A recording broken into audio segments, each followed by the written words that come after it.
Hello and welcome. I'm your host, Lou. You are listening to the Hello and Welcome program, which is a presentation of ToonieBet Online Sportsbook and Casino. Joining me is co-host Alex Wong, who is trying to tear out of his hoodie. We are T minus 30 hours until the first round of the 2026 NBA draft, which will be split into 2 days. Day one tomorrow at 8 p.m. And then round two on Wednesday at 8 p.m. Raptors have the 19th pick in the first round and the 50th pick in the second round. We'll talk about the upcoming draft. We'll talk about the latest rumors around the Raptors. But first and foremost, Alex, how you doing, man? Good, man. I feel like everybody's just on World Cup fever these days. Yeah, I'm not going to lie. It's kind of weird talking back to Raps, but, it is what it is. Every day just kind of turn on the TV at around noon. And then you get we got 6 games coming up, I think, starting on Wednesday to Saturday. Oof. And that's going to be the end of the round robin. We got Canada, Switzerland, coming up. That's going to be big. Let's get a draw. Let's draw against Swiss. And we finish first in the group. Stay in Vancouver. Let's go. And shout outs to Hongsheng Bear Steak. We had a wonderful 3-on-3 tournament event on Friday. Happy to report that Hello and Welcome made it as the 8th seed out of the round robin into the semifinals, and came within. What happened after that though? Came within probably one or two shots of literally making one it bucket to the finals. We'll have a full recap coming up on Banter Pod with lots of video footage as well. But shouts to the non-Koreans for winning the tournament. They're gonna be having a nice meal at Hongsheng soon, and maybe we'll be seeing them soon. So it was a great turnout. Thank you everybody coming out to Markham. It was a great event, man. The most Chinese-looking Koreans end up winning this thing. No, it was actually a fantastic event. I apologize to many of the viewers who came out and saw the real Will. Okay, saw the side of me that only Alex and Jerome typically see. Yeah, we all got yelled at one point. Everybody got yelled at. But a special shout out to friend of the program, Colin Garraway, for carrying the Hello and Welcome team. You MVP, man. Yeah, you will get your flowers. You will get your flowers once we obtain all the footage. It's going to be a great time.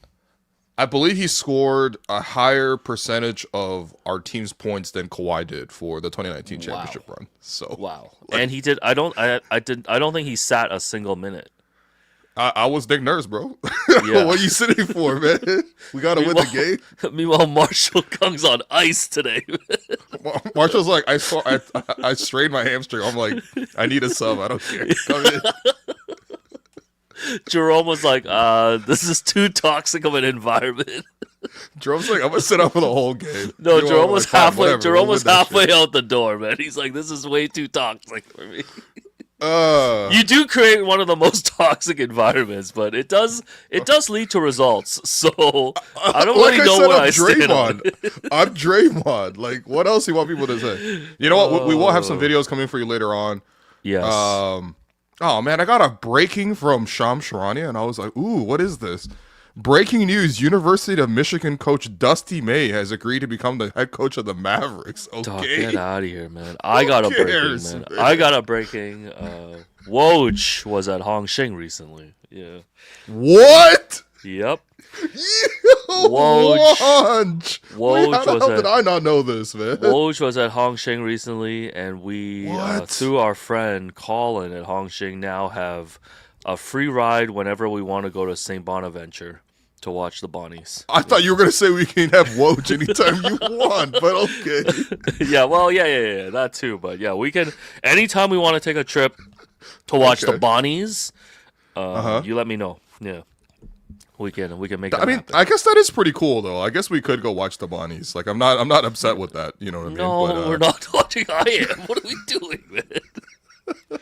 Anyways, I want to know if Woj had any baiju. Yeah, that's what I want to know. Oh, Woj definitely was having some baiju. But anyway, Anyways, you know what? We will get to this a little bit more because I finally found some of the videos.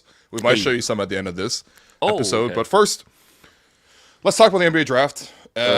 which is coming up tomorrow, and then we'll talk about the latest rumors around the Raptors. RJ Barrett looks like he could be potentially being shopped once again. By the way, we will be interviewing RJ's father, Rowan Barrett Sr., tomorrow, and we'll drop that interview in the following week. So just careful what you say, Al. You know what I mean? You're under surveillance. But in any case, RJ. Hey, we're a big fan of senior and junior, man. Anyway, we have the draft coming up tomorrow, and to be honest, like, we've kind of said most of what we need to say about the draft. Weirdly enough, at 19, even though you would expect like a really huge range of potential picks, it's starting to feel like there's like a pretty solid group that's starting to coalesce around what is potentially available. I did a quick scan of all the mock drafts, at least the major ones. ESPN have us taking Chris Sinak Jr. Out of Houston. Kind of like a Kalel Ware type, but actually had really underwhelming stats as a freshman for Houston. Yahoo has us taking LeBaron Philon, who I believe is your favorite just based on his name. Yeah, LeBaron, man. Yo, Steven LeBaron, bro. Where's he from? Are you going to change your name? Where's he from? LeBaron Philon played for Alabama. This is his second year. Just a kid from Alabama, man. Yeah, LeBaron. Yo. No, LeBaron is one of the sickest names. I'm not going to lie to you. What's his player profile? He's like a smaller Shea-ish, like shifty guard, scored at 3 levels. Big concern with him is that he's pretty skinny. He's only like 175 pounds, and he's not like that athletic. But certainly was very effective offensively this year, and was actually quite good defensively in his first year. But apparently, I don't know. I guess a lot of teams he's sliding because he's small, which is just weird. I'm like, he's been small. I don't know. He's not like under 6 feet or anything. He's like 6'2", like 6'3", like regular point guard size. Ooh, but I guess that's a concern. Jalen Brunson. Yeah, he's just not thick like Jalen Brunson. He's not like that. He didn't go to Villanova, so he's not one of these thick guards like Brunson and Kyle. But in any case, LeBaron, probably one of my favorites available at this pick. The Athletic, a friend of the program, Sam Vecini, has Cameron Carr going to the Raps. That would mark the 3rd year in a row that the Raptors acquired someone from Baylor. 2 years ago was Davion Mitchell. Then it was Jacoby Walter.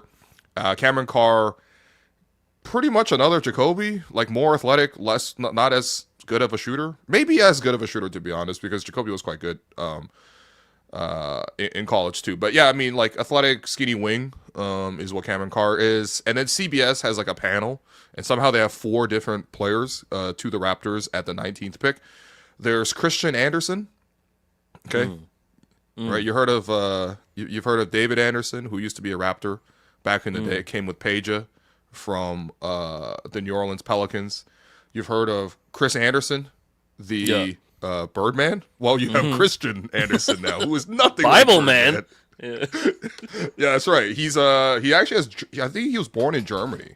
Like he's American, but he was born in Germany. Nice. And he's represented Germany in a lot of tournaments in the youth levels. But yeah, like a even smaller guard than LeBaron, but he's like 6'1". He shoots the 3 really well. Doesn't really get to the rim as much, but certainly could be one of the best shooters in the draft.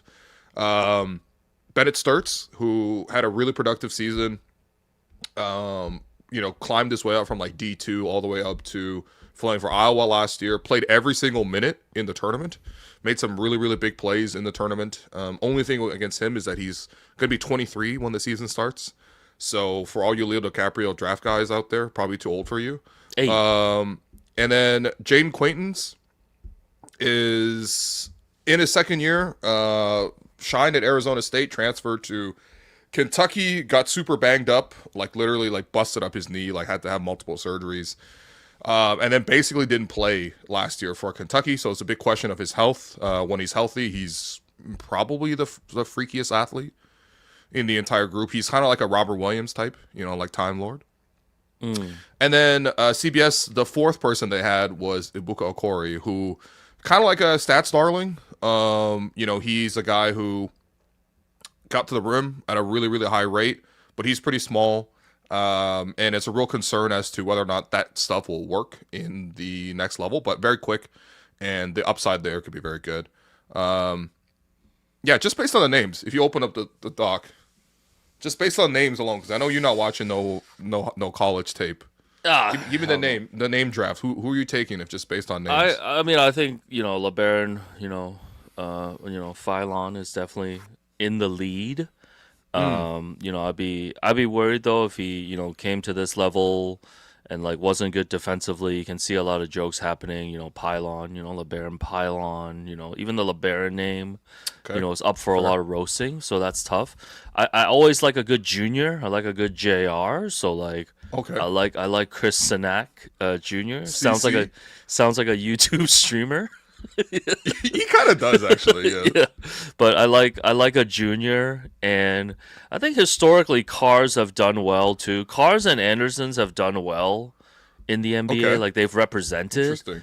So I think if you take Cameron Carr, yeah, if you take Cameron Carr, Chris Carr, if you take Cameron Carr or Christian Anderson, I feel like you're probably settling into a nice role player, and after that, I mean, it's a toss up for me. Yeah, it's a toss up for me. I'm not gonna lie. Actually, most of these, just based on the names alone, most of these names are pretty solid for me. Okay, nice. There's no really bad name here, but in terms of, so I've watched enough video on most of these guys to get a sense of like what they are, at least what they have been so far. I don't know how to project them really, but.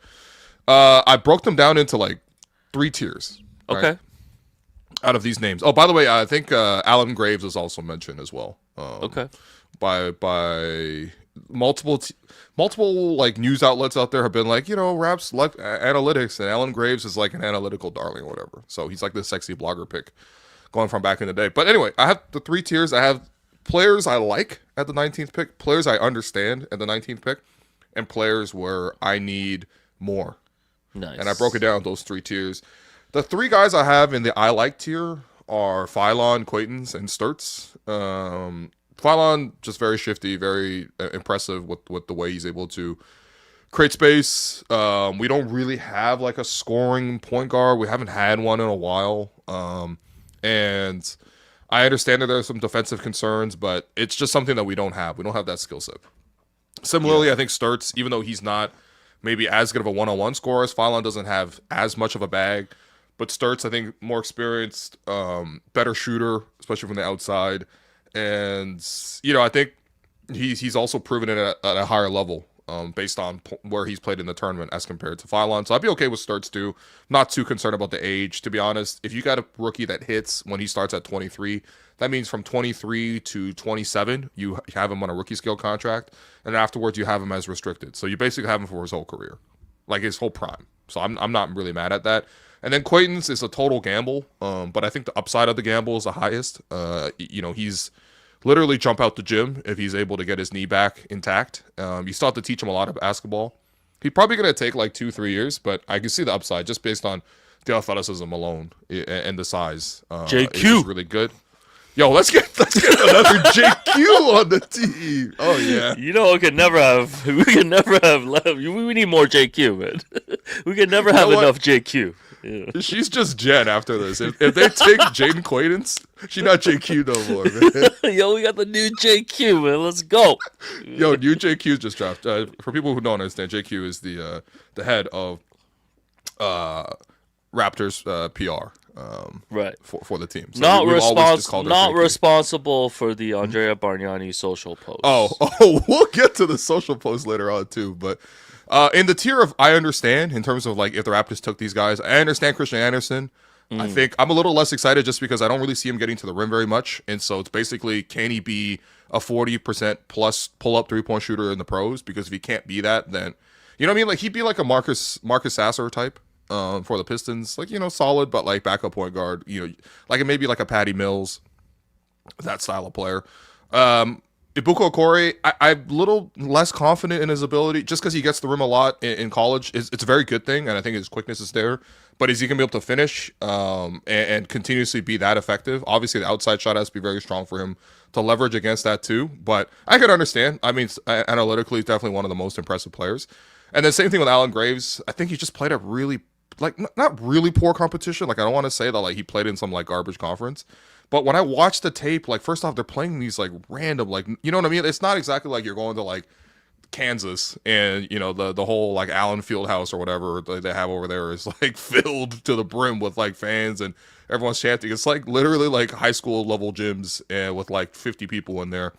And he got a lot of blocks and steals, but he didn't really pop athletically for me. In fact, if I looked at it, a lot of it was like IQ plays, which is good. Like you want a player with good IQ, but at the pros, he will be a below average athlete. So I'm not really a fan. And then in terms of I need more in terms of explanations, I think with Carr, just doesn't really fit what I think the Raps need. Like he's an athletic wing. He could potentially be 3-and-D, although the 3 is much more prominent than the defense. I don't really see him as a shutdown defender. Kind of a really skinny, lanky wing. So he's like probably 6'5", but he's only like 190 pounds. So like if you're concerned about like LeBaron being small, like I don't really see why that concern wouldn't apply to Cameron Carr as well. And then Chris Sinek, he's promising the physical tools. Like he's like 7'5", wingspan, like really tall, kind of like a Khalil Ware type. But even his own coach has said like he needs more time to develop and grow. And I think you would maybe draft a big in the anticipation of like that being a replacement for Sandro for now, and maybe eventually for Jakob in the future. I could see that with Sinek, but I think it just take a couple of years to get there. So that's sort of how I'd have it tiered out by now. But well, again, like the draft is one of those things that like I really trust the Raptors front office under Dan Tolzman, who's always like been a big portion of the draft, and also Bobby Webster. These guys have done a really good job with the draft over the years. Whoever they end up picking, I completely would understand. This is the one part where I don't really doubt the front office on that. So yeah, did DT's Dan Tolzman say anything last week specific about like what they're targeting and stuff? You know how DT is. Like he tries to couch a lot of the statements. He's also doesn't do media that much. Yeah. So he's like extra cautious when it comes to sort of like making sound bites and stuff like that. I did ask him about there being a lot of point guards in this range. Even in this, we discussed Phylon, Sturtz, Anderson, Okori. So that's 4 guards out of like the 8 players around in this range. He did, when I asked him about that, he intentionally, pivoted to say there's also a lot of bigs in this area. So you might think that the Raptors are looking at a big in that 19th range. Then I asked him what type of big, what kind of skills do you need to succeed as a big in modern NBA? He mentioned shooting. He mentioned the ability to switch. And then he also mentioned the fact that the Raptors haven't had an above the rim like lob catcher in a while. So it sounded like the Raptors might want to go towards the direction of a big, but this is also classic like misdirection time. So he might be like, "Hey man, we really want to draft a guard, but we're gonna throw you off the scent by talking only about bigs." No one's thinking about you at 19, man. Just that's what I'm saying. I'm like, yo, whatever, man. Who cares? Well, I would have liked to have like a side saddle with him, like chat off the record and give you some quote unquote reports. But well, I think JQ did make that happen this time. I think for Raptors fans, like especially after watching Jakob. And knowing like I think asking for like a backup center all year long, like I think Raptors fans in general probably would be happy if the Raptors did take a big man. And I guess at 19th too, like you get a certain level, certain talent level, and like you're not asking this rookie to come in and like play starter minutes or whatever. Like it can be like a project. So yeah, maybe you can take a big man, and then Raptors fans will stop asking where Ulrich Chomche is. Hey, Ulrich is in the city. He just straight up lives in the city. I believe he's got a young daughter as well. Okay. I saw Ulrich at Game 6, the RJ Barrett shot game. Okay. He was just in the stands, like with his family, watching the game. And yeah, I didn't really want to bug him or anything, but yeah, Ulrich is just around, bro. All right. Maybe we can get him. He would need to have medical clearance first and foremost. Yeah. Yes, this is literally the same situation as when Christian Koloko, right? Got let go. He ended up landing on the Lakers and stuff, right? And then was the star of the clutch party at All-Star Weekend. For people who don't know, we were at the clutch after party. At All-Star Weekend. It's like, I don't know, 2 a.m. in the morning. Yeah. And it's like a very tight area. But we walked past. I saw Christian. He saw me. He's like, yo, what up, man? We dapped each other up. And he looked at me. He's like, man, what are you doing in here? I'm like, man, what are you doing in here, bro? Yo, this guy right now? Don't try to diss me. This guy you don't said think I could be in the clutch party? Get the fuck out of here. He said, I didn't know you had motion, Will. No. I'm a big fan of Christian. I like Christian a lot. Christian's a good dude. No, Christian is it's all banter. Christian is a great dude. So with the draft coming up too, lots of trade talks, of course, around this period of time. And, once again, RJ Barrett is the name that has been mentioned the most with the Raptors. Poor guy. Mike Scotto of Hoops Hype has reported that, rival teams have expressed interest in RJ Barrett in multi-team talks with the Raptors. So basically, there's going to be, I guess, three scenarios. Number one, the Raptors don't trade RJ and don't extend him, and he goes into next season on an expiring deal, $29 million. Number two, the Raptors don't trade him and extend him, and then we can end all these conversations because he is eligible for an extension. And then number three, the Raptors trade RJ. So which scenario do you think is most likely this summer? I can hear the argument in the sense that RJ's value probably is peaking right now. So, in the sense where he's coming off a really strong playoff run, obviously, was the Raptors' number 2. At times he was literally outplaying Donovan Mitchell or James Harden. Like we all saw it, right? He hit the big shot as well in Game 6. Still very emotional about that shot and what that meant for our run. I thought he stepped up defensively too. Remember, they put him on Jarrett Allen and they made him switch pick and rolls. He had a number of really good defensive sequences. Probably the highest defense we've seen out of him. And also, more than anything else, he was just tough, right? All the situations where, the Raptors needed a bucket, they went to RJ. Even small stuff like when, teams try to act up and try to talk tough to the Raps, it was always RJ who stood up for them. On a team for the Raps that, are filled with a lot of nice guys, felt like RJ was like, all right, I'll step up and be not the enforcer, but at least the guy who would step in, right? Step up for his teammates. I like that a lot. However, he is on an expiring contract. So this is for the life of his contract and the current one he signed with the Knicks. It was always considered, quote unquote, like a toxic asset. Right now, it is definitely a positive asset. I think maybe in the past you might have thrown him in for like salary matching purposes, or you might have thrown him in to like get off the money, quote unquote. $29 million for what RJ Barrett does, plus the fact that he's expiring, plus that he's extension eligible to whatever team he ends up going to, if he were to go, is pretty good case for his value being really high. And you have to ask yourself, is the value for RJ higher right now, this summer, or is it going to be higher when you have him locked up to an extension? Let's say it's like a 3-year, $75 million extension, which I think will be a bit of a bargain, to be honest. I think it will really require RJ to take a bit of a hometown discount to even accept something like that, because he will be taking a reduction in his current salary and signing on for 3 years. But you might ask, okay, like maybe if he's on like a more team-friendly deal, is there more trade value there? I would argue, though, that this is probably RJ's peak trade value. And so, therefore, he ends up being discussed in these trade discussions. I also think simultaneous to that, the Raptors have been pretty one-sided when it comes to RJ. Anytime you hear Raptors trade news, RJ's in it. It's been going on for the last 3 trade windows now, right? So, last offseason, at that, last year on the draft, there was talks of like, maybe we flip RJ into like Derek White. RJ plus a number 9 pick for Derek White. I'm very happy we didn't do that, because I would much rather have RJ and Colin Murray-Boyles than Derek White, who's older and a complementary piece. I understand Derek White's a very good player, but no, I'm good. And at the trade deadline, there was a lot of discussions on RJ, right? There was the Domantas Sabonis stuff. Maybe we'll trade RJ to Dallas as part of the AD package. Maybe we'll trade RJ to Sacramento for Domantas Sabonis package.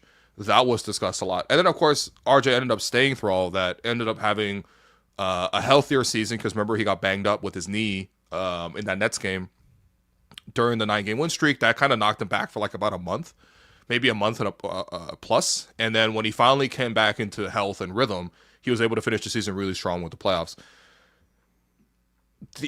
Man, look, I think I speak for most Raptor fans when I say this now. Like, RJ feels like a Raptor. Like sometimes you can have a guy on the team, but he doesn't necessarily feel like a Rap. Like even right now, like I don't know how much IQ quote unquote feels like a Raptor. I don't know how much like Brandon Ingram quote unquote feels like a Raptor. RJ Barrett feels like a Raptor. I think people are really enamored with him. I think he's stepped up for us. He's asked to do a number of different roles. He's adapted to those. He's and he's come up big in the playoffs. If you're talking about using the playoffs to evaluate who's part of your long-term core, the feedback from this year's playoffs should be, wow, RJ could really do stuff for us. He stepped up big time for us. And without him, we probably would have gotten swept. But having said that, though, I will just present to you the last 2 times we had press conferences with General Manager Bobby Webster, and you guys can sort of like evaluate based on his responses if it sounds like he wants to keep RJ Barrett. Okay? So first one is going to be from, this is a trade deadline. Shouts to JQ in the back. And yeah, hold on. Where we go? There we go. This is at the trade deadline. Okay. This is our video, by the way. So, he's actually responding to my question about RJ. But here's the video. He's still young and he kind of fits the timeline of the team. But do you guys see RJ as a long-term fit with this current group? Yeah, I think that's what you started out was a rumor mill, and I think it's great for the league, it's great for exposure, it's great for all of us to be part of it. But I think what's the best way? I think everyone talks amongst themselves. I think that creates a lot of it. But I stay in communication with him, his agent, even in the case of Yak, and so I think they all know that unless they hear from us or hears from us personally, that they don't need to worry about all the rumors. As far as RJ, I think he's had a little bit of injury, bad luck this year. When he's been on the court, we win. I think when he's been on the court, he provides dynamic scoring for them. But listen, we're going to have to win at the highest level. We're going to have to win down here, make it to the playoffs. We're going to have to win in the playoffs. And I think that's what we wanted to do with this group, to see what this group can do the last third of the season, hopefully make some noise in the postseason, and then we can sort of collect ourselves at the end of the year. Okay, just based on what he said there, does it? If you were RJ or his camp, would you be like, ooh, he sounds like he wants to re-sign us? Or would you be like, ooh, he sounds like he's kind of like wait and see? Yeah, probably the latter, the very wait and see, There's not really he's not really publicly expressing the interest in bringing RJ back long term. There's like a big caveat, like it's a big but, right? Mm-hmm. When it comes to it. I think you can compare that to like in previous years when they traded for IQ and then immediately extended him or signed him to a new contract. Like there was a lot of like projection that he's going to be good, but this is sort of like he's got to show us first. So then of course after the postseason, Bobby also spoke. Here's what he said there. The summer, are you open to the possibility of an extension, and are you planning on having those kinds of conversations with him and his group this summer? I think you guys know we're going to keep all of those conversations private. Obviously, spoke to RJ at the end of the season, spoken to him throughout the season. I think the best part is he is under contract, and so that decision, can also be at the end of the season. With respect. All right. So once again, I ask you, does it sound like the Raps want to retain RJ or even sign him to an extension right now? No, it just sounds very, very businesslike from Bobby. Okay, Bobby. This ain't what you like with us. Doesn't seem like there's any urgency to get RJ under a new contract. Yeah. Uh-huh. Yeah. So I mean, look, what would you do if you're Bob? If Bob came to you, he's like, "Yo, man, what should I do with RJ?" What would you say? No, honestly, I think what the Raptors are probably going to do is just play it out. I think they saw what this team could do this season. Whatever progress they think they made by getting to the playoffs and like what they saw in the first round, and I think they're just going to bring this team back and see how they do next year, and then I think they make the evaluation next summer. You know, you've got, you know, you're going to hopefully see another season of IQ healthy. You want to see if Yak can bounce back. You want to see Brandon, you know, maybe in a more extended playoff run, you know, at least healthy. And then you can make all your decisions there. Because, like, the decision to bring back RJ is tied to so many of these other players as well, right? Like, if you don't commit to Brandon long term, then I think it makes the RJ conversation easier if you do want to bring him back. If you want to move on from IQ, you know, that could potentially make it easier for RJ to be on the team long term. And I think a lot of those decisions will probably be easier to make after you give them another year. And I mean, RJ coming out and saying that, like, you know, him saying at those same pressers that, like, hey, I have no problem saying that I want to be here long term. You know, I think it's great to hear. And, you know, it ties back to what you said about, like, you know, RJ feels like a Raptor and that this is where he wants to be. But I think that also makes it easier for the Raptors to be like, hey, why are we in such a rush? You know, we know this guy wants to be here. We know what the money is probably going to be for him to stay. So why are we in a rush to extend him now? We can just wait till next summer when he hits free agency and make that decision. Yeah, this is the thing. If you want to keep RJ, you want to keep him at the price that's the lowest for the team, right? So extension right now versus potentially re-signing him next summer, you know, if you have to wait to get the number lower, if you sort of let him hit free agency, see what's out there, be like, all right, you know what? Turns out there's not that much. I kind of want to just stay with the Raps. I think the ideal number you keep him at is probably around between 25 and 30, which is what his current contract is. I think it was actually relatively fair for the type of player he became. I think if he continues to become like efficient, you know, as like a secondary scorer, which I think when healthy he was for the Raps, I think he fit nicely around what Scotty wanted to do. And I think defensively, if he stepped up, if we got playoff level defense from RJ, but over the regular season, and I'm not even saying he was like some sort of shutdown guy in the playoffs because he wasn't, but if we got like not a negative defender, which is what happened in the playoffs, that version of RJ over the regular season, I think is more than fair value for a player of his skill set. So you might have to sort of figure that part out. The other part is just like, look, you also have to depend on what the offers are out there, right? I mean, this is the hard part about being GM. You're not doing what the most popular move is not always going to be the best move for the organization. You know, I remember even when the Raptors traded DeMar, I remember talking to some like fans at that home opener the following season. It was Raptors, you know, Cavs. It was Tristan Thompson famously said the East still runs through Cleveland.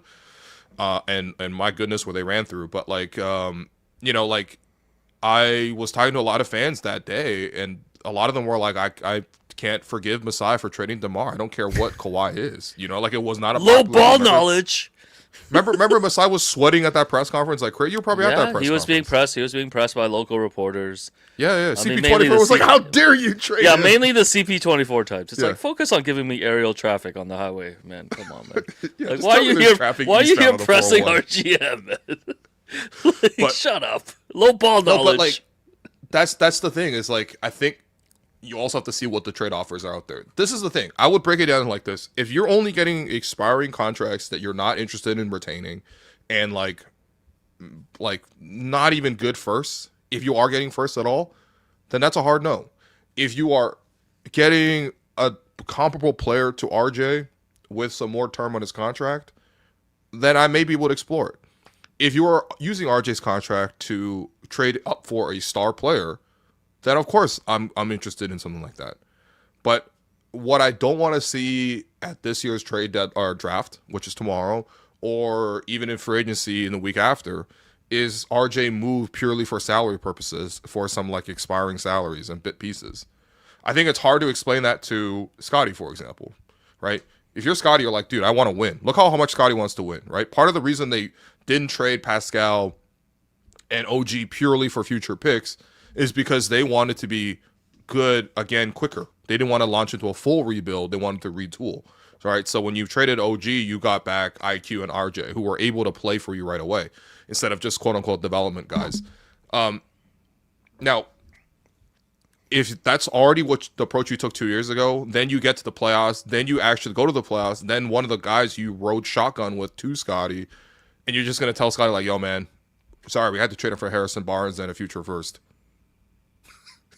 Scotty be like, yo, what the fuck? You know what I mean? So I think there's all these pieces to manage. I actually think that it's still fairly unlikely that RJ gets moved, but I still think it's fairly unlikely that RJ gets extended as well. Most likely scenario is the first one you described. Raptors look around, they shop. There's not a lot of movable pieces. RJ is the most tradable guy right now. So you go out there and look. But ultimately, I don't think there's going to be a good deal out there for him in terms of that upgrades the Raptors roster. So then you move on with status quo. You run the team back to a certain degree, and you make the decision next summer. I actually think you can get him cheaper next summer if he's still totally dedicated on staying and he's not offended by the fact that he's been shopped so many times. All things being equal, I think it'll be easier to keep him in free agency versus extending him.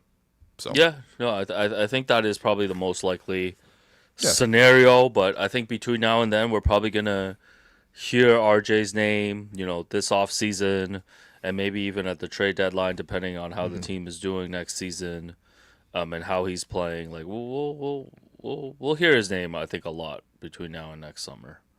And I guess that's just business. I guess, it is just business, but I do think that if I were from RJ's perspective, I would be kind of cheesed in the sense of like, dude, it's like double standard. Why am I'm the only guy that's got to be, like, oh man, we got to see if we win at the highest level. Did we have to win at the highest level to get Jakob? Did we win at the highest level when we sign IQ? I mean, we should ask Rowan that tomorrow. I mean, he probably won't come out and give us a full, honest answer, but we should ask him. Well, yeah, fair enough. Like, why they do your son like this, man? Yeah. It's an offline combo. No, but seriously though. Yeah. What you want, man? You want him to be LeVar Ball and comment on his son like that? No, it ain't right. Rowan gonna take the higher road. It ain't right. You know that. Other Raptors news. Well, we know that the big free agent that they're trying to bring back is our guy Mamu. Who has said, he has also said that he wants to come back and be a part of this team. Didn't hit the same as when RJ said it. No. Yeah. Especially after Mamu's playoff performance. So the Suns on the weekend signed Colin Gillespie to a 4-year, $48 million deal.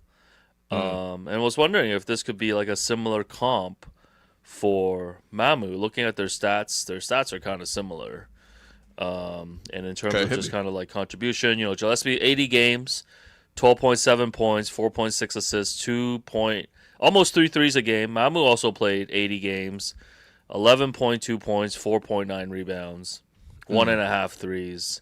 I think in terms of like value and contribution to the respective teams, these are solid role players.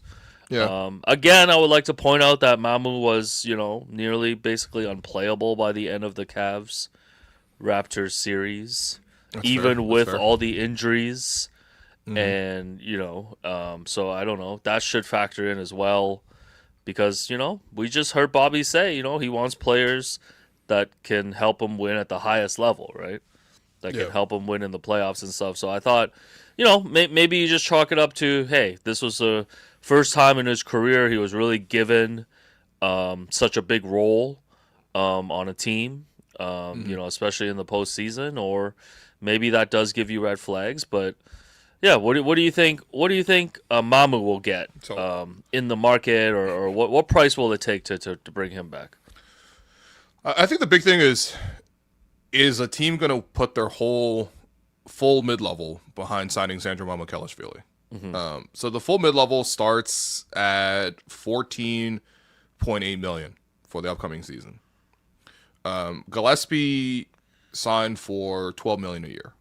So just below that, right? But at the same time, you got good term. The Suns developed him. That was one of their two-way guys, and then they eventually got him to the point where they signed him to a mid-level. That's actually really good value for the Suns.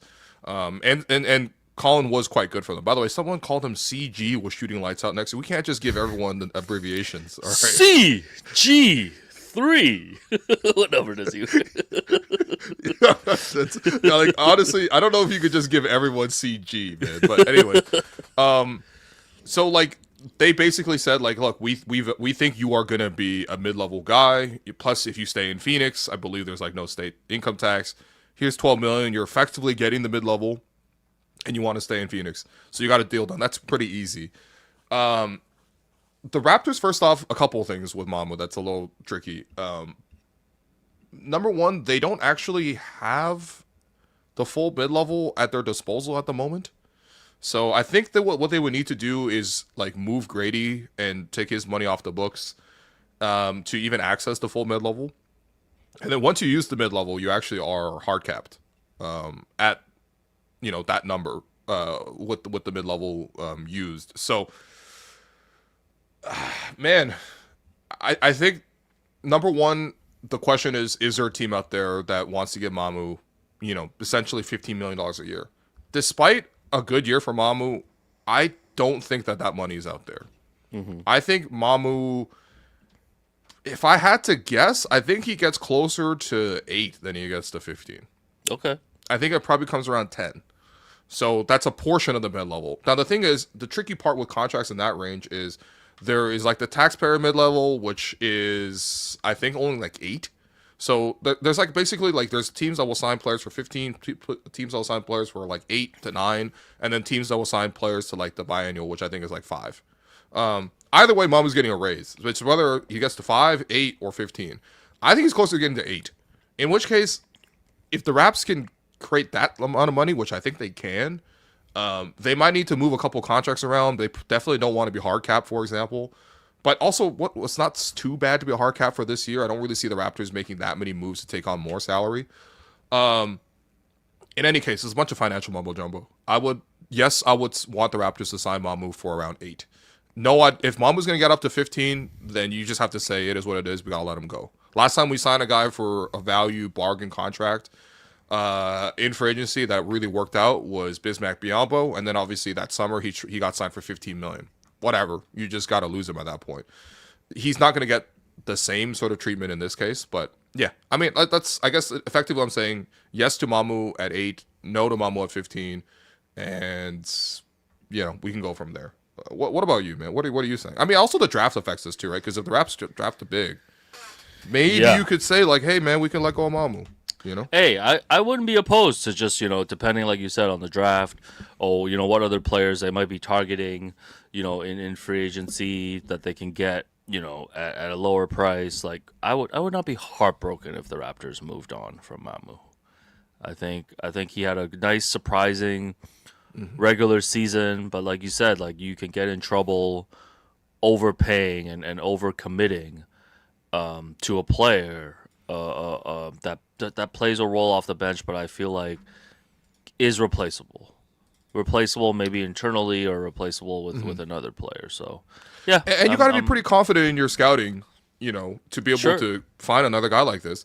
But at the same time, I would say the Raps did ultimately find Mamu in the first place, right? So you'd have to bet on hitting again, but you just hit. So maybe gambler's fallacy comes in. This is like the chart here for the mid-level exceptions and stuff like that. There's 3 different ones: standard, mid-level, taxpayer mid-level, and then room mid-level. The Raptors, I think, currently have space for the room mid-level. For the 2026 season, it starts at 9. Taxpayer mid-level is the full taxpayer mid-level 6, and it's 15. So basically, those are the 3 numbers you should be looking at it for Mamu. Is he going to be a guy that goes for 15, go for 9, or go for 6? I don't think 6 is, I think, a huge bargain.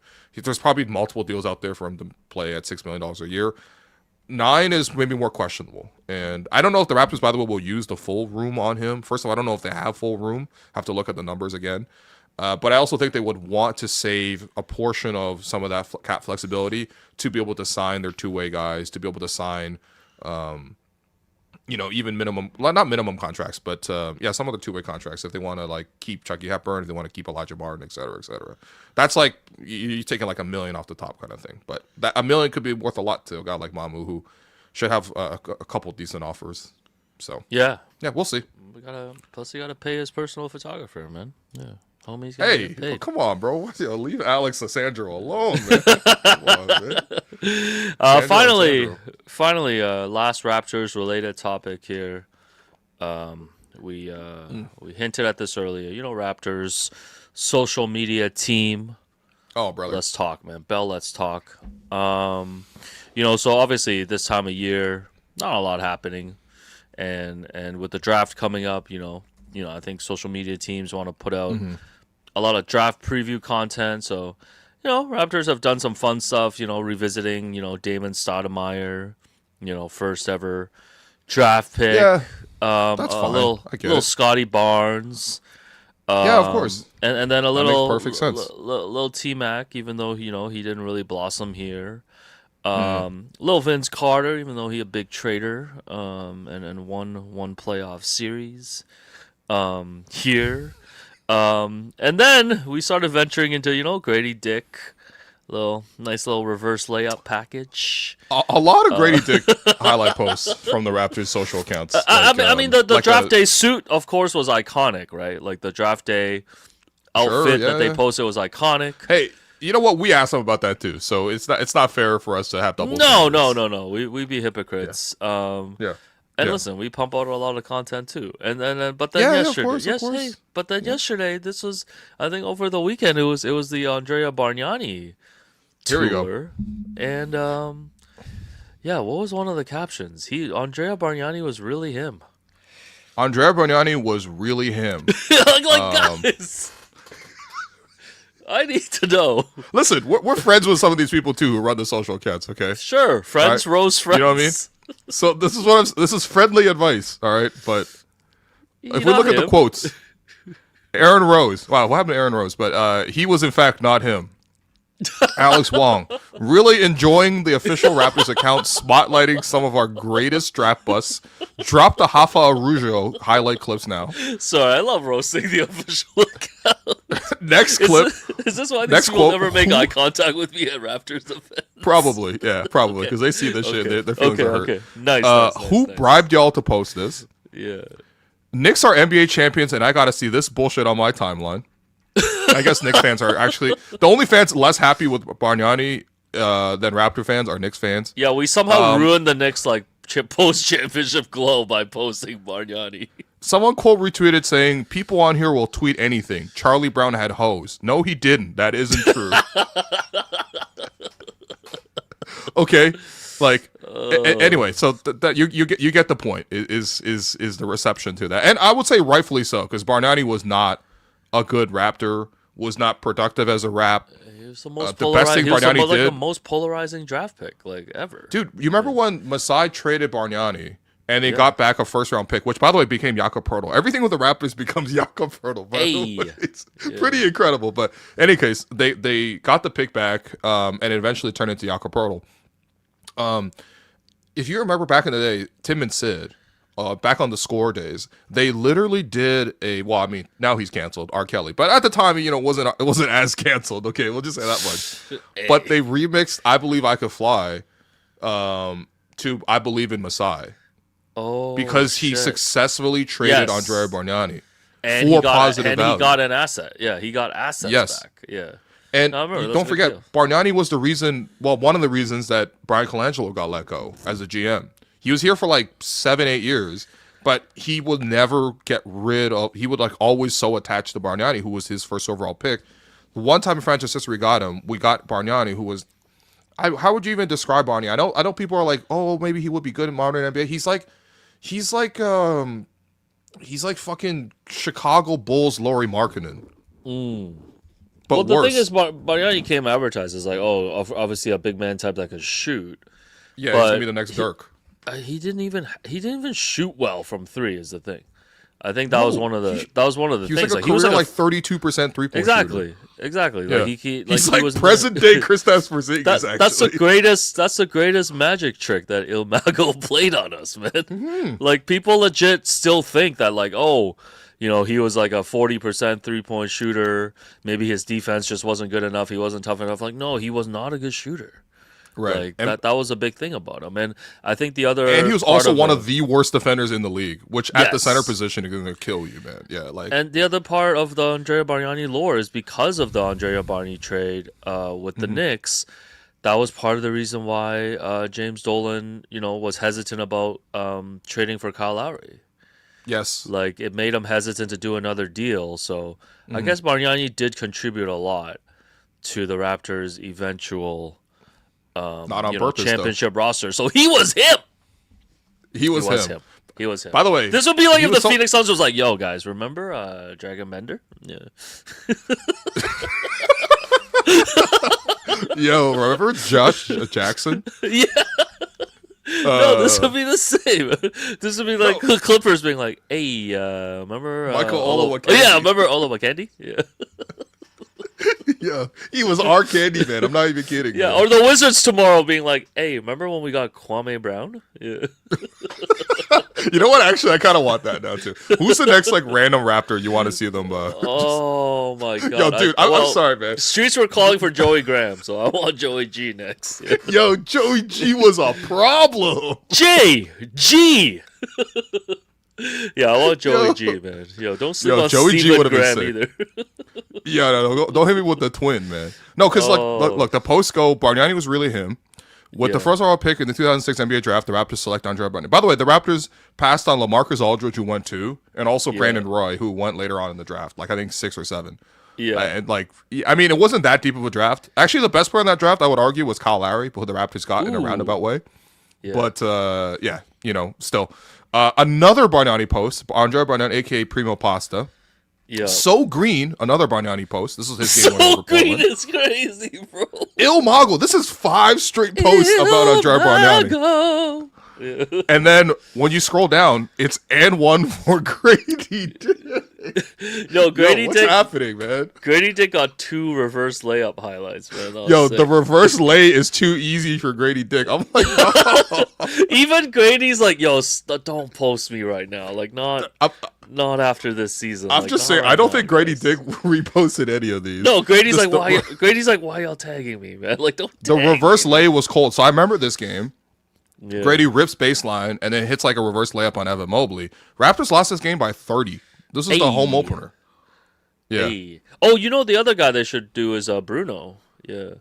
Like Bruno. Yo, I would much in. rather them be like, yo, remember when Bruno had his debut? No, Bruno checked in. Yeah, that was a sick game, like against Yeah. the Bucks and all of this stuff. But yeah, I don't know. It was just something. It was just pretty funny. But yeah, I guess we have further strained our relationship with the Raptors social media team. So there will be no eye contact at the next MLSE event. Yeah. Well, That's- look, man, we tried. I Look, also need to know what I said. Did I ever say anything bad maybe about the Temple logo or something? Because Teresa rushed me not making eye contact with me. I'm just naming all my ops now. yo, what happens at the clutch party? You should gotta stay at the clutch party. man. I'm not well liked locally, man. Hey, somebody gotta speak the truth, okay? Stop posting Il Mago, the Magos, the Migos. Yo, they got Migos in Atlanta. We got Mago. We got Mago, bro. Yo, Mago sounds crazy. He's just It's way too close to MAGA, man. Yo, you MAGA, I'm Mago. Yo, instead of the MAGA hat, it's the Mago. Yo, this guy got magged, bro. He's magging. Yo, the crazy thing. You mean the place that Trump vacations at, Il Mago? the crazy. Il Mago? Yo, that's crazy. Yo, this pod's on crack. No, but Yep. I think the crazy part is too that Primo Pasta must have signed like a 30-year deal with like the NBA. Well, no, because like they're still putting out they ads. still show that fucking ad. Yeah, no, like I think they signed like a lifetime deal or something. Like that must have been like something that went down. But no, it's all good, man. Listen, we roast ourselves. People have seen the commercial, right? Like they must have seen the commercial. Yeah. People know. We don't have to show the commercial. All right. No, we got real heads. But anyways, this. I guess this will all be over tomorrow. Because the draft will actually happen. And now I'm wondering why we even did this segment just to be further hated on. by the city. Like I said, it was friendly advice. You know, we didn't give any advice. We just roasted them. The advice is don't post scrubs. Like, what's going on? Like, we have lots of good players. Show me like some T-Mac dunks. Show me some like Vince Carter game winners. Did they do DeMar's? Like a little DeMar? Show me like his DeMar highlight or something. You know what I mean? Even show me like beloved like role players. Like show me Mo Pete's like please. Terrence show me Ross. Anthony Parker, Jose Calderon. Like there should be like a do's and don'ts. You know what I mean? Like and look, obviously it's hypocritical coming from us. You know what I mean? Like no, of course, that's what I'm saying. But there's different standards. You're literally the team. You know, like what happened in this year's playoff run? Post some RJ highlights. Lil Fred, you know, Fred, Norm. Like we had a championship. Like. Yeah. Brother, where did this entrepreneurial idea come from? Honestly, I would have been okay. What are you gonna post next, man? Turkoglu highlights. Yo. I would have been okay if they've even posted like OG. You know, OG coming off the title run, show some love to OG and stuff. But oh yeah. Listen, it's all good, man. It's all good. Much love. Just there's no return on investment on that segment, man. Did Brian Colangelo post those? Like... Yo, man. I do love roasting the official account, though. No, shouts to everyone at MLSC. Yeah. Well. Hey, we did an Asian event for you guys. There you go. Yeah. All right. Yo. Up next now is the most popular, most requested segment in podcast history. It's the Taco Bell Rap Report. Play the music.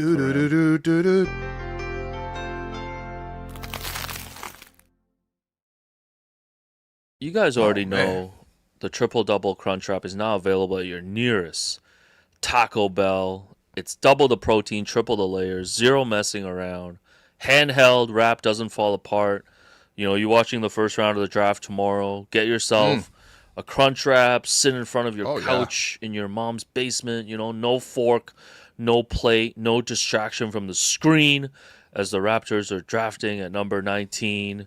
You know, it's a limited time kind of vibe. So make sure you try the triple-double crunch wrap today at your nearest Taco Bell. So to wrap up the Rap Report, wanted to give you just 5 teams. 5 teams that I think are very interesting heading into the draft and free agency. First team for you, Milwaukee Bucks, of course. It sounds like the Giannis trade saga will finally end by the draft tomorrow. Reports are heating up. You know, late last night, Mark Stein reported that the Celtics have now emerged from the weekend with a real shot to win the Giannis sweepstakes because they have finally included Jaylen Brown into their offer.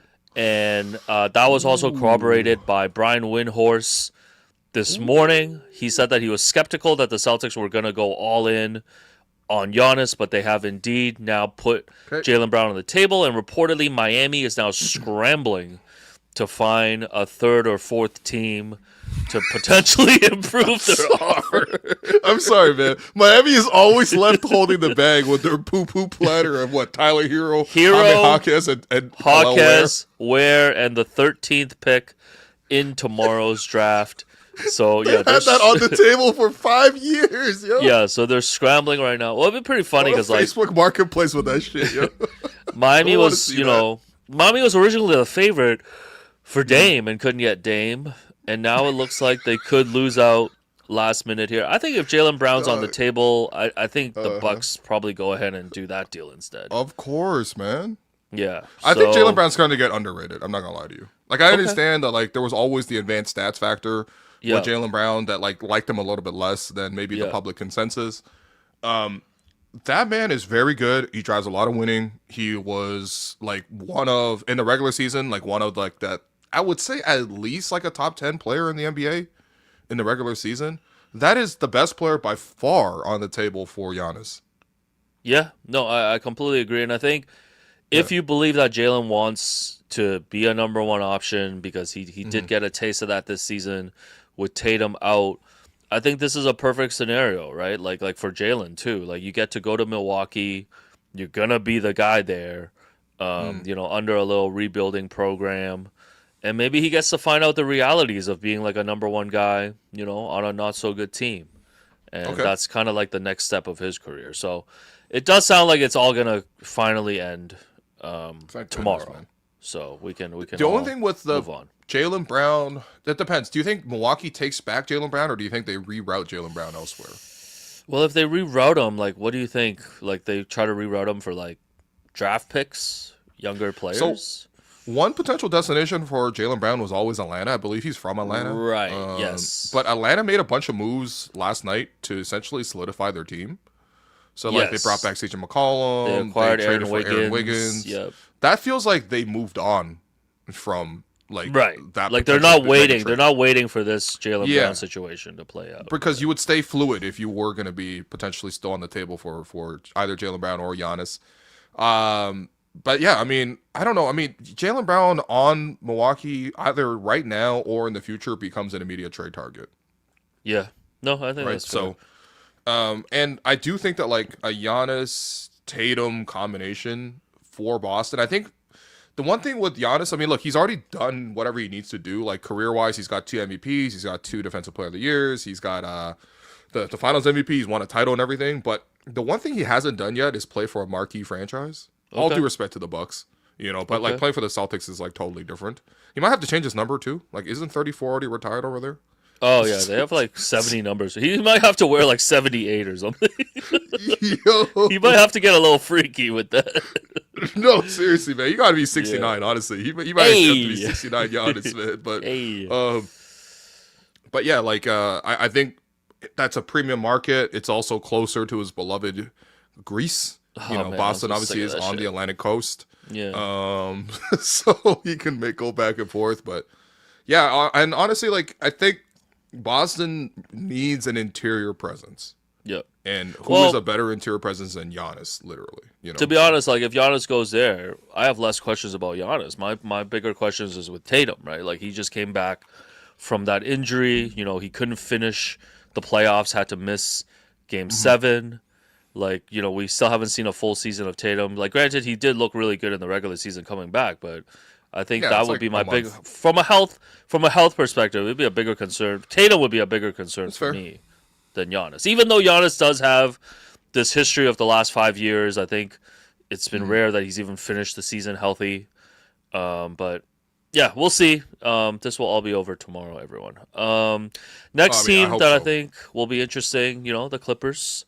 So I think tomorrow, I think the first 4 picks everybody's expecting in some order, like AJ DeBanza, Darren Peterson, Cam Boozer, and Caleb Wilson. And then the Clippers are at 5th via the Zubac trade that they made with the Pacers. And there's been a lot of chatter whether they want to stay at 5th. Maybe they trade down to like the 6 to 10 range. Brooklyn or Sacramento, I think, has had expressed interest about maybe moving up. Or could a trade, could another trade come together where they package the number 5 pick for some kind of win now piece that could become available? If that pick gets traded again, man, that'd be amazing. Like, what's the record for how many times a pick has been traded? Because it went from like Indiana to Toronto, to New Orleans, New Orleans back to Indiana, then Indiana to the Clippers. Yeah. And now if they traded again, it'd be 5 times the pick was traded in a 2-year span. Kind of crazy. Yeah, so, we know Kawhi's 35, heading into the final year of his deal. Do the Clippers think about going for it one more time with Kawhi, or do they rebuild? One more time, buddy. Come on, man. Do they rebuild around like Darius Garland and some of the younger players now? And there's also the question, I think, reports are that there will finally be an official announcement on the aspiration investigation before free agency next week. What's going to drop first, man? The Giannis trade or the aspiration? So there's just a lot. There's just a lot going on with the Clippers. They could be interesting. Next up, I got Minnesota. Wait, hold on. Yeah. If we just stay on the Clippers side for a sec. Yeah. Why can't we run it back with Kawhi? Bro, I know I've zigzagged. I know I've flip-flopped on this. I think during the season you asked me about this, and I said, sometimes you just got to leave those things in the past. But I'm ready. I'm ready again. Yeah, hey, doors never closed. Doors never closed when it comes to Kawhi Leonard, baby. It's still Kawhi and Dine over here. Kawhi on an expiring contract. What would be the trade? Like, actually, though, if we were to trade for Kawhi. The last time we traded for Kawhi Leonard, he was also on an expiring contract. Just to be clear, okay? He was on an expiring contract. Look, Kawhi's making $50 million, I believe. Okay. Yeah, $50 million.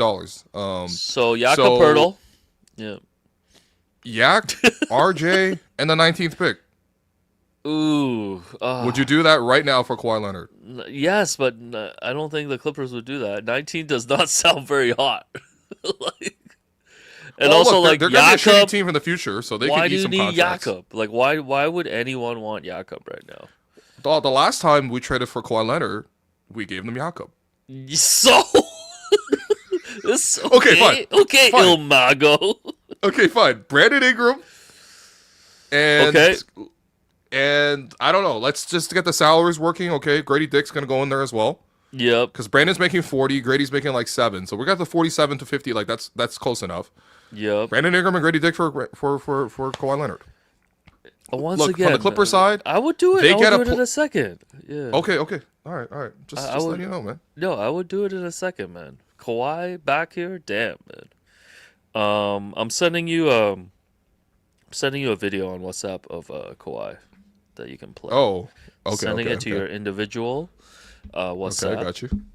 So Kawhi, we know that OG has been we're learning a lot about OG, since the championship run. He's been adopting cats for people in New York. Like, apparently he's a big New York Mets fan. Carlos Delgado is his favorite player. Why did he never say this in Toronto? What? Carlos Delgado. All of a sudden, this guy wins a chip and he's Mr. Met? What the hell? Yeah, this guy's Mrs. Met over here. Yo, meet the Met. Step With on a down. big ass! And greet the Met. So I think Kawhi has seen this and he's like, yo, I need to turn up my personality odometer as well. So here we go. Kawhi is overseas this week and did a whole ass interview. So here's a clip. Big hand man, so I never lose it. My favorite spot, I like the water, so like Amalfi Coast is real nice, when the weather's chill, so right now it's a little too hot. Me and Dolce Gabbana go way back. No, you don't. Some of my favorite designers, and you see the drip. I'm always fresh if the feds watching. That's what 2 Chainz said. But my daily rotation involves of a few artists from my hometown. Always. Rich Rocket, Cash Boy Tax, myself included, 2 Chainz, Lil Wayne. Wait, myself included? He's a rapper, bro. He makes music. What? Favorite movie? There's got to be something like He Got Game, Remember the Titans, like a sports movie, just because it's so motivational for me. Can't do them all, but 10. Yo, I like that he quoted 2 I need Chainz. him back, bro. I need him back. I don't care. I'll take Kawhi when he's 40, bro. I don't care. Dog, Kawhi's the most lovable dude in the NBA, bro. Yeah. You know how Bobby Webster became famous? He traded for Kawhi. Do it again. Do it again. I just don't think Kawhi ever wants to be in Toronto, man. Like I don't care. Toronto's basically Amalfi Coast, okay? Have you seen I was gonna Bluffs? say we have to move to the Amalfi Coast to really get him, man. Yeah. What are you talking about, bro? He could just come to the Scarborough Bluffs. That's Amalfi, basically. All right, send him the fucking Scarborough tour guide we did with Cash, man. I'm sure that'll close the deal. What's Uncle Dennis saying too? Is Kawhi making his own decisions, or is it still his uncle? I think that's the big deal. That's a big question. Well, I mean, it is a pretty significant question. I don't. Well, I mean, look, if you were Kawhi, would you not be like, "Hey, man, Uncle, like you did get into this whole mess, like, maybe we fall back for a little bit." I can't believe you're doing this. No, I think if I'm Kawhi, I'm like, yo, I got 2 rings. I don't really got that much desire. Like, I'm chilling in LA. It's cool. Like, I'm gonna play out my career here, and that's it. Okay. I think that's Kawhi's mindset. Man, does that man in the video look like someone who's looking to chase one more ring? You're not chasing shit. You're right. That man looks like he's pretty content with his life, man. Oh, come on, he's like, man. me and DG Dolce and Gabbana go way back. No, only DG, you go way back with his Danny Green, man. Me and DG go way back is crazy. Okay, hold on. Look, all we have to show Kawhi is like, yo, listen, I know last time, like you left, but you might want to stay this time. Hold on, sorry. You might want to stay this time because, like, yo, look at you tell me the difference, okay? Okay. All right? Okay, sorry, that's Kawhi again. Hold on. Jump scare. Let's remove Kawhi. Remove this. Put this up here, okay? Okay. I can't even tell which coast this is, right? Okay, so is this the Amalfi Coast or is this the Amalfi Coast? Yo, I can't even tell, man. They both One look like or Curacao. Yeah, no. You know what I mean? Come on. It looks the exact same. No, it does look the exact same. Kawhi, what you want, man? You want this or you want this? I'm sure they got this shit in LA too, man. Yeah. Man, they got water. They got water in LA. Oh, no, they got a drought going on actually. So your time in LA is done. Okay, how about this? As part of the aspiration deal, we take Kawhi back. That's the resolution. Yeah, no, listen, I'm down, man. But this is brother. If we upgraded from like Brandon to Kawhi Leonard right for now. next year, we could we go into the shit, man. Yo, you know what? No, legit though. Legit, we could fucking beat the Knicks. That's what I'm saying, yo. OG is baby Kawhi, going, adult Kawhi, man. Don't get me going, man. No, we're not doing this. This is fan fiction, man. No, I don't like it. Okay, all right. I was trying to clip off Kawhi again. Yeah, no. Next team, Minnesota. No, none of this shit what matters. about Whatever, Minnesota. They might be a suitor for John Morant. They apparently reportedly could consider swapping Rudy Gobert for Derek White, per Jake Fisher. Interesting. They've made Julius Randle available in trades, so I believe there's been no calls back on that one. Yo, I've died. Raptor fans are killing me, bro. We making Mobo give up the number 2. Yeah, no shit, man. No shit. Like, Mobo can wear 000 for all I care, man. You can't get Mobo, but you can't get milestones. Yo, Il Mobo over here, man. We went from Mongo to Mobo. We got Il Mobo. Next team, OKC. They've got the 12th and 17th pick, could potentially move up. And, of course, they've already traded Aaron Wiggins for some second rounders because they need to. I think that saved them $60 million in tax. So sorry, how does the tax work that you got rid of Aaron Wiggins? You saved $60 million, man. Isaiah Joe looks like the next to go. If you're the Raps, any interest in Isaiah Joe? Toss two second rounders for Joe? No.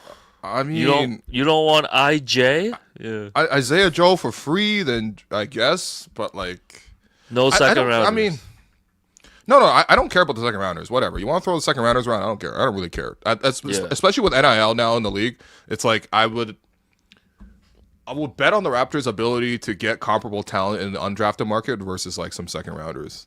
You know what I mean? Okay. So, Isaiah Joe right now is under contract 4 years, $48 million, $12 million a year. Oh, he got the CG special. Yeah, he got the CG. Would you rather have Isaiah Joe at 12 or IQ at 30? That's totally different players, man. Come on, it's not even fair. You want IJ or IQ? Oh, goodness. Yeah. And okay, lastly, actually, I'm good on Isaiah Joe. I'm good. Okay. Lastly, Lakers. LeBron and Austin Reeves heading to free agency. Oh yeah, right. It's been real quiet for the Lakers, man. I gotta say. Yeah. Per Steiny Mo, the Lakers have called about Lou Dort, and also want a better big man than Ayton.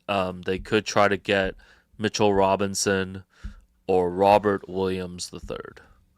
So okay, yeah, there we go. They're not going anywhere with that, though. I'm not gonna lie to you, man. I feel like they're kind of wasting everyone's time. Like they're kind of wasting Luka's time a little bit, and they're wasting LeBron's time with that. The big brain theory is that Luka goes back to Dallas at the end of his contract with the Lakers. Yo, that would be kind of heat. Yeah, he joins. I'm sure Masai can make a very passionate pitch. Oh, Masai's gonna be like, "We have one. Why have one king when you can have two, bro?" Ooh, and then by the time Cooper Flag will be like in his prime, this would be like in 2028, and then they'll be set to get all their draft picks back.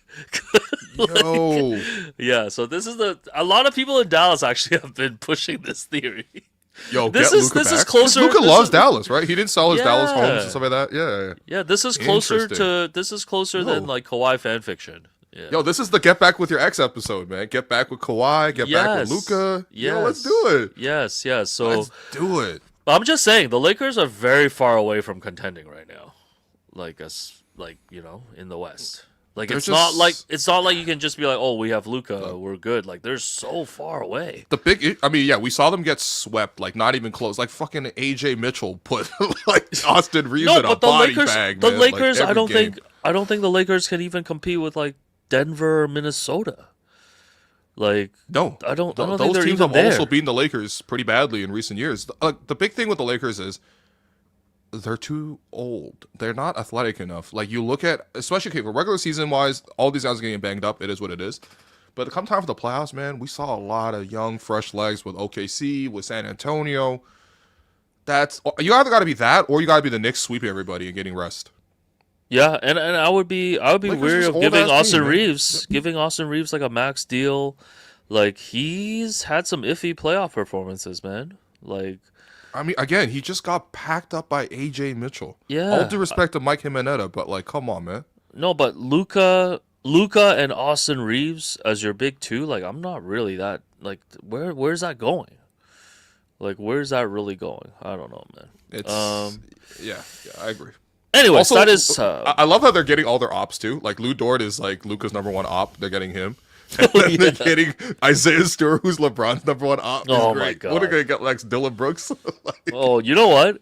I think LeBron and Dylan Brooks together would be pretty jokes. Yeah, that would be a way better acquisition if they somehow got Dylan Brooks over like. That's like Kobe. That's like Kobe, Isaiah Matt Stewart. Barnes. Yeah.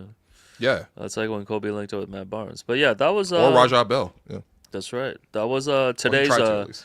Taco Bell rap report. Play the music one more time, Kareem. Do-do-do-do-do-do.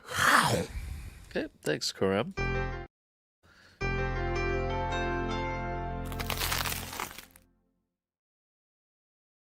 All right, and lastly, this segment is a presentation of ToonieBet online sportsbook and casino. Thousands of slot games and live casino at your fingertips, and a sportsbook made for Ontario. Get your game on with ToonieBet. The World Cup continues this week. Lots of great games. Today I'm spotlighting Norway against Senegal tonight at 8 p.m. Eastern. Senegal dropped their first game against France. Norway, I Great believe. first half, really bad second half. Yeah, Norway, I believe, won their first game. It was. They beat Iraq so bad that I saw some photoshops with Erling Haaland over George W. So it was. Yeah. Norway is plus 120. They're the favorites to win tonight. Senegal is plus 225. The draw is plus 250. How are you handicapping this one?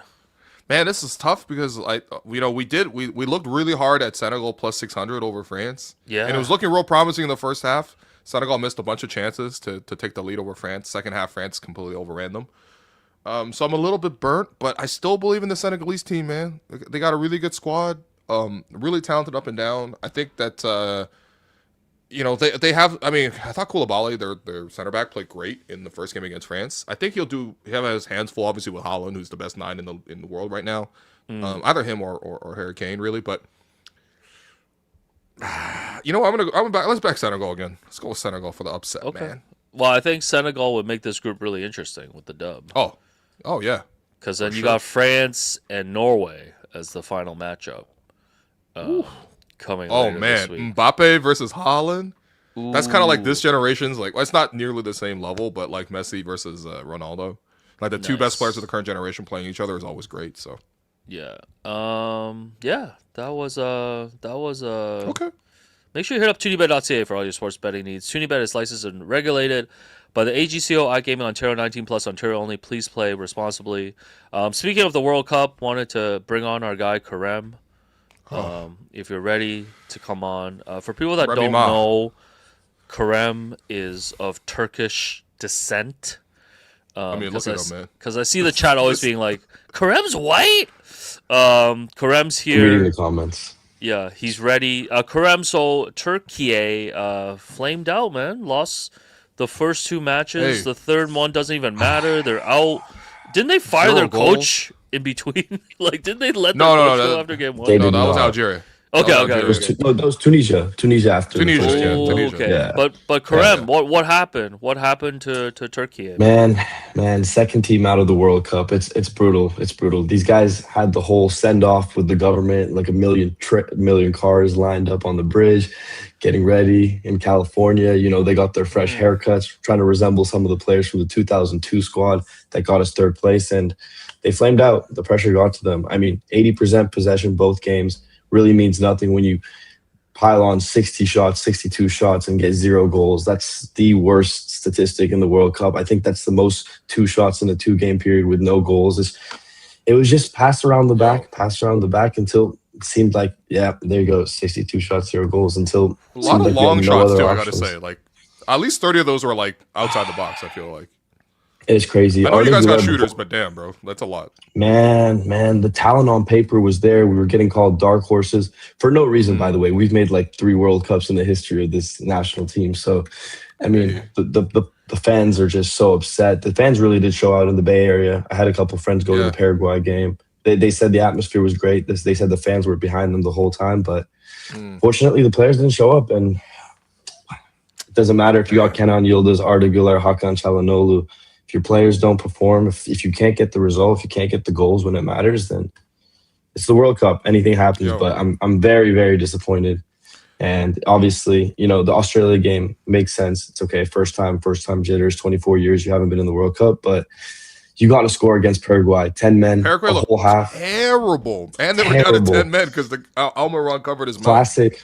Alex, what you think of that rule, bro? Yeah. You seen that? Oh, yeah, because if you're saying a bad word, but you have to cover your mouth, they give you a card. A red they though? implemented that for the first time. Yeah. No, they want you to be racist on wax. Okay, they want you to say it like literally out loud without covering your mouth. Exactly. Yeah. If you mean it, There was a racism incident. Covering your mouth, There was a racism you should be incident saying involving Vinny this past year. Oh, Vinny Jr.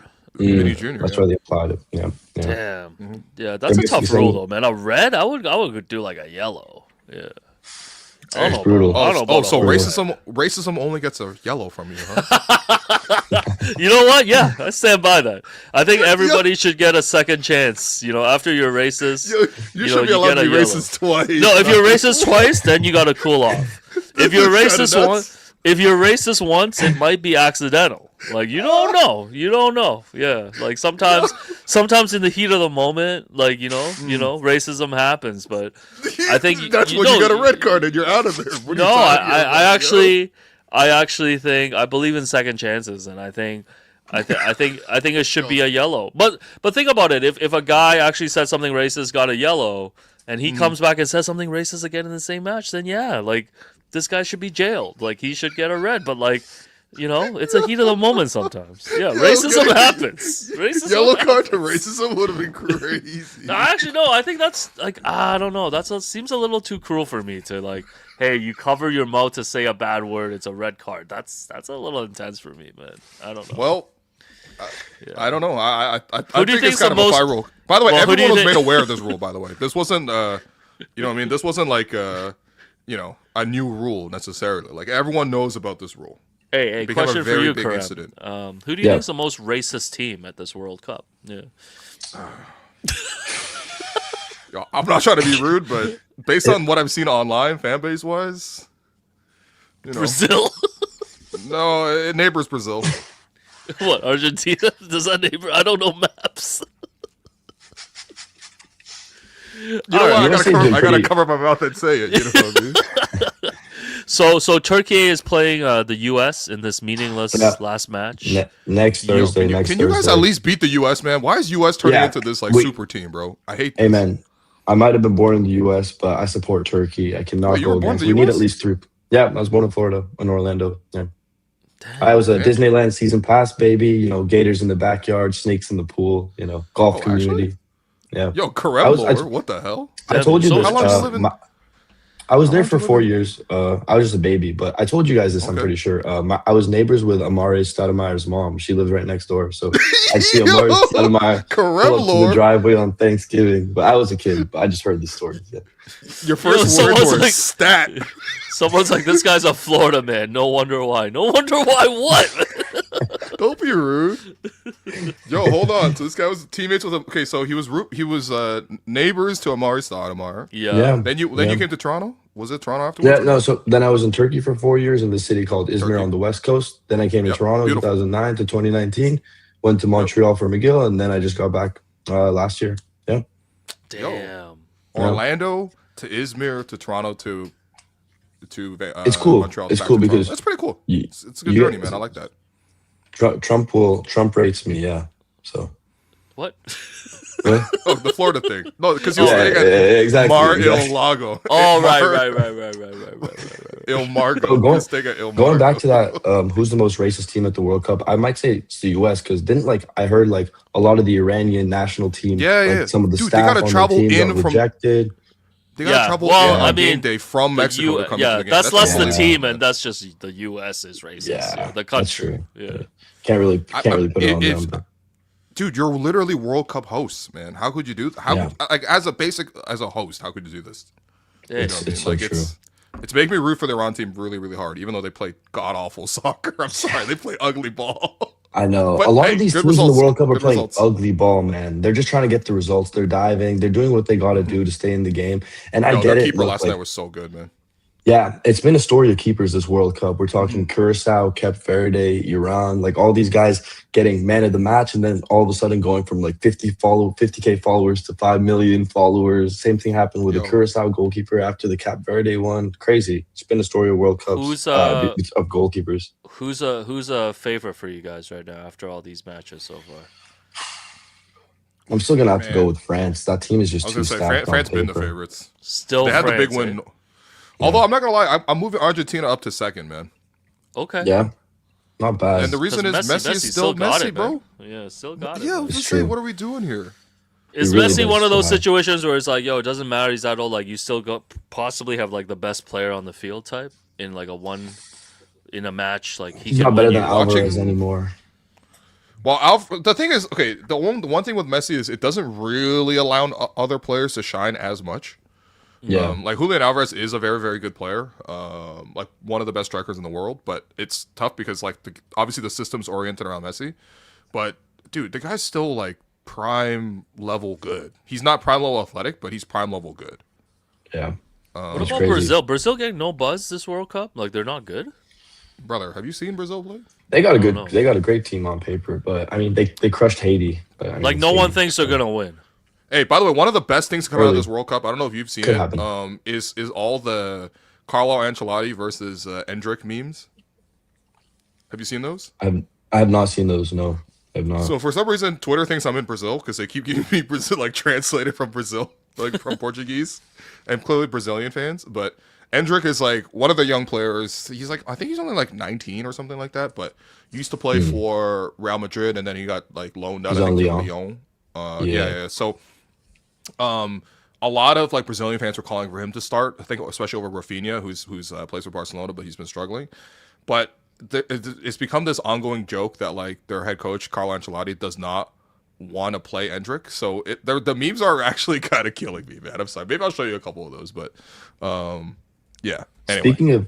Speaking of some of the World Cup memes, one segment I'd really like to discuss, and I wanted to bring it up to you guys. So what do you guys think of the hydration breaks? Because there's been some funny memes being created from the hydration breaks recently.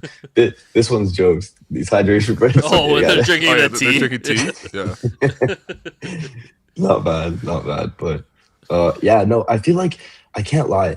Of course, it's great. They're getting rest, they're getting the water they need mid-game, but I feel it kills some of the momentum. There's been a couple World Cup games where there's been great attacks, a bunch of corners back to back, ready to keep it going, and then the referee just calls a hydration break mid-quarter, and it's just kind of all these guys are just resetting. I agree. Obviously, I see why they did it, but I don't know. It's interesting. I mean, we know why they did it. They want to show more commercials. Yeah. Actually, you know what? The longer it's gone on, I'm you know what? I guess because I'm I live in this part of the world. I'm used to my sports being interrupted by commercials. This is nothing new. Yeah. For, you watch a basketball game, they show a commercial. It's baseball, that kind of stuff. So I guess over time I haven't really minded it because it's kind of reminding me to go get water. So I'm I guess I'm one of the players. I'm hydrating right now too. Yeah. By the way, these are the Endrick memes. I don't know if you've seen it, but yeah, it's like Endrick, can I sit in the back of the car, Ancelotti, and then there's like it's like a car without if you fall off the bridge, you have to put in Endrick, Ancelotti. just him refusing to come off the bridge. It's actually crazy. It's like there's like a million of these, man. Someone in the chat said, "Can someone explain why offsides is called by body and not feet?" You can score with any part of the body. Someone got offside based on their booty yesterday, right? Yeah, the Iran, Iran scored a goal, but he was offside with his ass. You can score with your ass, so your ass was offside. Okay, so any part of the body counts that you could score with. So like obviously like the arm, like I think it's past the sleeve technically is like when it's handball. So they cut off at your sleeve, but you can even score with your shoulders. So like even your shoulder is offside. Damn. Like your whole scoring body has to be onside. Yeah. Soccer's there was so a pretty strict. There was a pretty funny offside too that happened with Uruguay. They almost stole the game 3-2 at the end of yesterday's thrilling match 2-2 against Cabo Verde. Or actually no, it's not even Cabo Verde. I think in Portuguese it's like Cabo Verde or something like that. Like it's not like, you know, Cabo Verde. Like it's said in a very different way. But in any case, they had like a corner kick and then they played it back to the player who played the corner. But even though there was a Cabo Verde like defender guarding the post, like he came off the post very late. And so that created the offside line, but the player who played the corner kick was still at the corner. So like literally only like an inch of his leg was offside. But it's still offside. So, you know, it is what it is. Besides Turkey, one other really disappointing team I found, Belgium, the golden generation of Belgian football. Seems like it's over. I see so many Lukaku memes. Yo, dude. It's crazy. Lukaku was a crazy goal scorer for Belgium overall, and he's just, I don't know. But he hasn't been healthy this year, right? So like he looked like he can't move. Yeah, Trossard's been all right, but overall that Belgian side is just lacking quality in the third half of the pitch. They can't finish. They're just like Turkey. It's terrible for them. I feel bad. I would say, yeah. I mean, the thing with Belgium is they had the golden generation for like the last couple of runs for the Euros, for the World Cup. They couldn't do it. Fantastic players, man, like up and down the pitch. Eden Hazard, even his brother Tovan Hazard, you know, Origi, Liverpool legend. They just never ever put together a good final run with that group. They had that Alderweireld, Vertonghen, CB combo with Courtois, obviously the legend in the net. Like even Meunier, like they had lots of good players playing in like the top teams, man. Yeah, but Axel Witsel, he was good. Witsel, oh my god. Alex is like, oh, what am I getting myself into? No, I'm mesmerized by the ball knowledge, man. Yeah. Raja Nainggolan as well. That was oh my god, bro, you would have loved Raja Nainggolan. The guy was bald. He's a bald white guy who had his head tattooed, but he left a mohawk at the top, which he also dyed blonde. He's Belgian, and then he would smoke cigarettes at halftime. He's crazy. He's of Indonesian descent, so. Damn. Oh, is he? Yeah, he's an Indonesian guy. Yeah, sick guy. The hairstyles he's had over the years. Raja Nainggolan, he was. Streets will never forget. He actually had some really cool goals too, but yeah, no, he was a quality player. Fully smoked cigarettes at halftime. I'm still predicting either my Japanese friends or South Korea to make a run. Japan. I think one of them will be in the quarterfinals at least. I feel like Japan has looked so impressive, man. Very impressive. Japan's always good in the World Cup. What, they put at 4 goals? Yeah, they 4 goals against. They trashed Tunisia. Yeah, this is Raja Nainggolan. Look at him. Yo, that's crazy, man. Look at the swag, yo, that's almost too much sauce, bro. A huge tattoo right on his neck. It's a big rose. Double notches on both eyebrows. That's crazy. Oh yeah, the notches on the eyebrows. Yo, the one on the left. My bad. The blonde mohawk that only comes up 1 inch. Yeah. And then this guy would score like bangers from like 30 feet out, man. Yeah, like he had a really hard shot. Yeah, my favorite yesterday was when during the Uruguay game where they kept showing us Suarez. Oh, he's just in the booth. He just wants to bite someone so bad. Hey, you know Fucking Vampire Diaries. Speaking of a guy who would only get a yellow card for racism, my goat, Yo, Luis I've seen his Suarez. racist. I've seen his racist clips. Wasn't he racist towards his own teammates? No, I don't remember that, but he did obviously have a very God. famous incident featuring Patrice Evra. Oh my God. Which he was 100% in the wrong for. But again, as a Liverpool supporter, Luis Suarez is one of my problematic goats, man. I'm sorry, he just is. I'm sorry to all the Ghanaians out there too. He also had the famous handball too. What did you think of Nunez's little performance for Uruguay? He came in off the bench. He doesn't even start. That's crazy. Hey, yo, looked good. No, looks like. Do you hear? We might get him back. You know what I mean? Listen, I'm not opposed to it at the moment with all these injuries. Everything. I mean, Isaacs looks good as well for Sweden, but I mean, every Liverpool player's look good.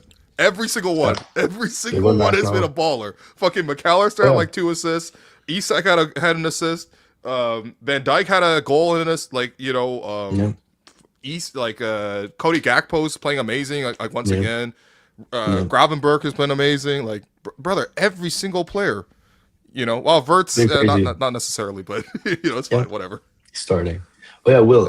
I forgot to tell you this. I guess the good time to bring up the story. My friend's in Monaco right now, and he was in a casino in Monaco, and next to him at the blackjack table, Curtis Jones is just sitting there, and they're just chatting him up the whole time. They're asking him for advice. Should I hit? Should I not?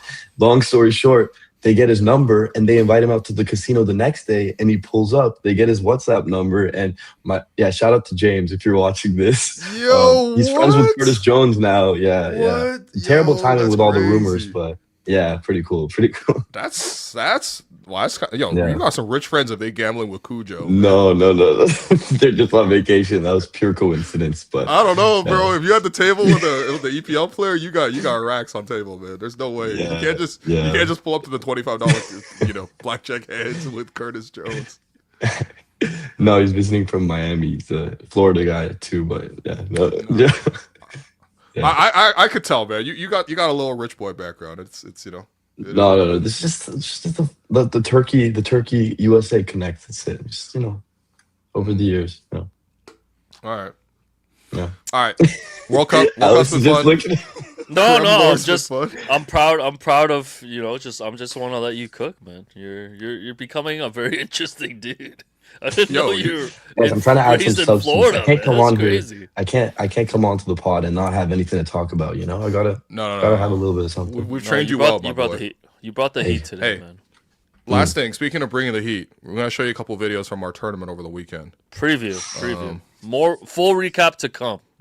Yeah, we have full footage, but these are some of the. So first off, here's.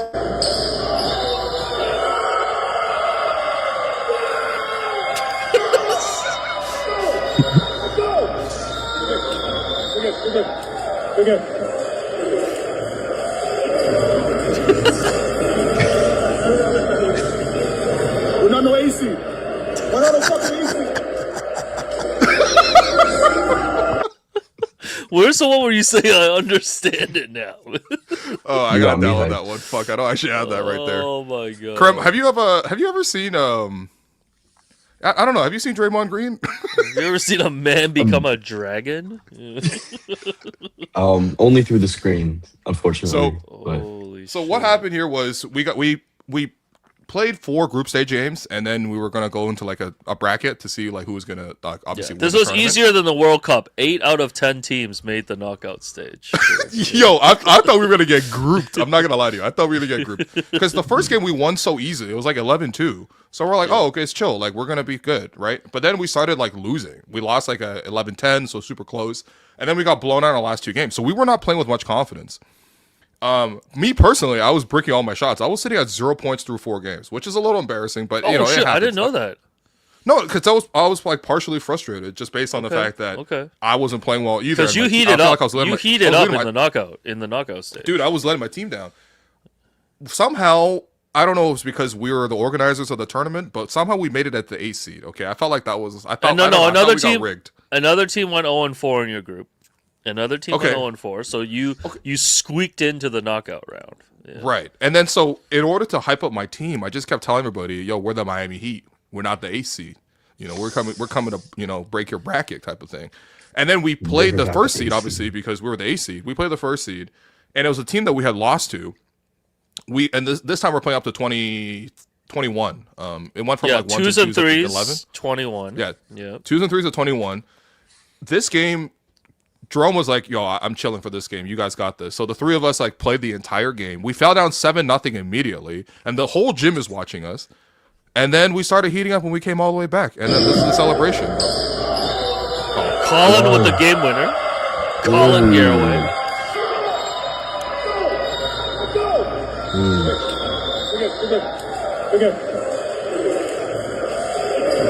And then we came back.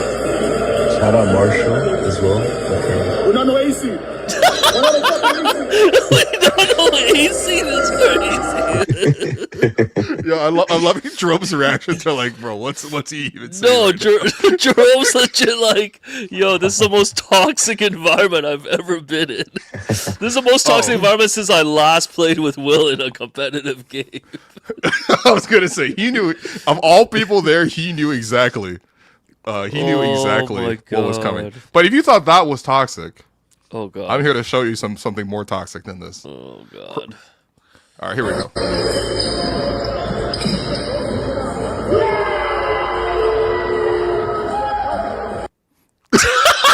Play that again, man. Play that again. People were not ready for that at the end. Dagger. I don't know what that is. You need to explain that to me. That's a yellow to me, man. That's a yellow. Yo, honestly, this is more of a yellow than what happened No, with Almiron, okay? this is worse than certain racism. Like, No, what this is worse like, than whatever Miguel yourself. Almiron did, okay? Explain Okay. yourself. So, first off, we can acknowledge the movement on the three is sick, okay? All right? Yeah, So, yeah. I think, who is it? I think it's Colin getting double team in the post. Yeah. I relocate, you know what I mean? Weak side, catch it, Yeah. land, shoot it, quick release. I mean, the Yep. flick is kind of hilarious because I didn't even get my elbow tucked, but I just wanted to get the shot up. Switch to three, Nothing but net. right? Nothing but net. Camera's right there. Yeah. I Great look into the awareness. camera. Great awareness. And I hit the WNBA celly. Okay, so okay, so you know how Jalen Brunson has the 3-point celly, right? Like he puts the three fingers to the face like this, right? Yes. And he kind of like sniffs his hand, or I don't even know what he's doing with the hand. We've actually talked about this. Some previously. people think he's doing NYC actually. Yeah. Like Okay, NY. well, yeah, he like kisses the hand and he does that, right? Yeah. So recently the WNBA players have done a new celebration. Okay. Where they take the same finger positions, like the Yeah. three fingers, and then they slide down Oh. with the tongue out. Okay, so why are you as a man doing a WNBA celebration? Well, first That's off, for women. a man can't watch the WNBA. Okay, I didn't realize. Sorry, I'm being I guess we don't all anti-men watch here. public sports. Oh, Okay. sorry, I'm being anti-men. Okay, but So here's a So this was an inspired celebration from the WNBA. it's a Okay. WNBA celebration. Here's another Okay. one actually.